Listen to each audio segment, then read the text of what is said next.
Dalawang sunog ang sumiklab sa magkahiwalay na barangay sa Navotas City. At nakatutok si Jomer Apresto.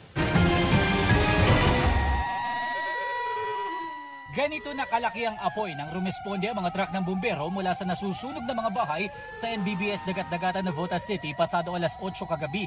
May sumigaw na sunog, tapos umakyat agad sa taas. Pagtingin ko doon, biglang pumutok agad yung apoy, kaya bumaba agad ako kasi di na kaya yun.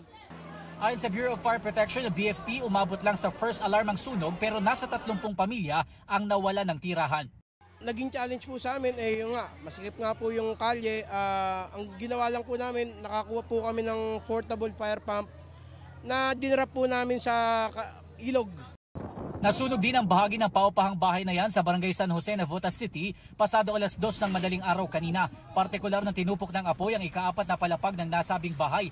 Agad na lumikas sa mga residente. Maging ang kabaong na yan, ang residenteng si Mary walang gamit na naisalba. Problema niya ngayon ay ang mga gamot ng kanyang 13 years old na anak na epileptic. Naiwan kasi niya ang mga ito sa nasusunog nilang unit. Basta kinuha ko na yung anak ko. Kahit ano po, tatanggapin namin. Malaking tulong po yun, lalo na po sa special kong anak. Dahil may kasikipan ng lugar, pinasok na ng ilang bumbero ang isang sementeryo sa lugar para makapagbuga ng tubig. Ayon sa barangay, umabot sa unang alarma ang sunog na naapula dakong alas 2:46 ng madaling araw. Sabi ng barangay, posibleng sinadya ang sunog. Sabi nung isang pintuan nang lumabas siya, naramdaman niya na medyo mainit at marang may apoy. Piling niya may apoy, binuksan niya yung pintuan. Pagbukas niya ng pintuan, may nakita siya isang tao, isang lalaki na medyo familiar siya, lagi niya nakikita ron. Pero nung nakita niya yon, tumakbo pababa.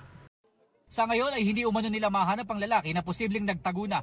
Sa barangay hall muna manunuluyan ang 2 pamilya na naapektuhan sa sunog. Para sa GMA Integrated News, Jomer Apresto, nakatutok 24 oras.